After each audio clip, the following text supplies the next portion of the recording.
আসসালামু আলাইকুম dear viewers, আপনারা সবাই কেমন আছেন? আমি আপনাদের সামনে যে বিষয়টি নিয়ে কথা বলতে চাই সেটি হলো আমাদের সকলের জানা দরকার, খুব নিজের মতো করে কেউ যদি আমাকে আঘাত করে সেটা আমি কতটা সহ্য করতে পারবো, কতটা মেনে নিতে পারবো।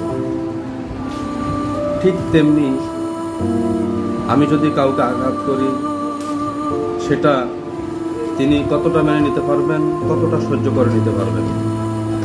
আমরা যদি আমাদের নিজের মতো করে সব কিছু চিন্তা করি তাহলে আসলে এই ধরনের জুলুম, অন্যায়, অত্যাচার এগুলো আমরা কারো উপরই করতে পারি না। কিন্তু আমরা সেগুলো ঠিক সেভাবে চিন্তা না করে আমরা অন্যদেরকে মাজলুম বানিয়ে দিচ্ছি, আমরা জালেম হিসেবে নিজেদেরকে আবির্ভূত করে তুলেছি। ডিয়ার ভিউয়ার্স, সদ্য ঘটে যাওয়া ঢাকা ইউনিভার্সিটিতে ঘটে যাওয়া যেই হত্যাকাণ্ডটি, আসলে এই ধরনের হত্যাকাণ্ড এটা কোনোভাবেই মেনে নেওয়ার মতো নয়। এই ধরনের হত্যাকাণ্ড এগুলি আপনারা যদি আপনাদের নিজের মতো করে চিন্তা করেন, আজকে তার জায়গায় আপনার ভাই, আপনার বাবা, আপনার ভগ্নিপতি, আপনার সন্তান, তাহলে এটা আপনারা কিভাবে চিন্তা করবেন? ঠিক তেমনি আজকে যেই ছেলেটির উপর এই অত্যাচার করা হলো, যে ছেলেটিকে এভাবে হত্যা করা হলো, তার আত্মীয় স্বজনরা এটা কিভাবে মেনে নেবেন? আসলে আমি যেই জিনিসটা মনে করি, এভাবে যদি চলতে থাকে তাহলে কালের পরিক্রমায় এক সময় হয়তো দেখা যাবে যে তাদের জায়গায় আপনি নিজেও পড়ে যেতে পারেন।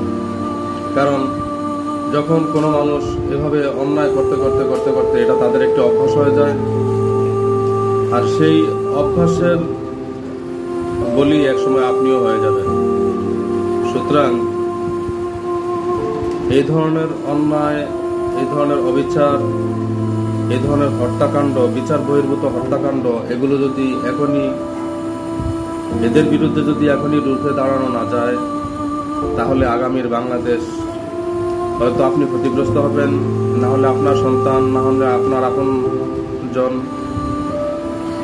এভাবে কোনো না কোনোভাবেই দেখবেন যে আপনিও একবার এই ধরনের হত্যাকাণ্ডের মুখোমুখি হয়ে গিয়েছেন।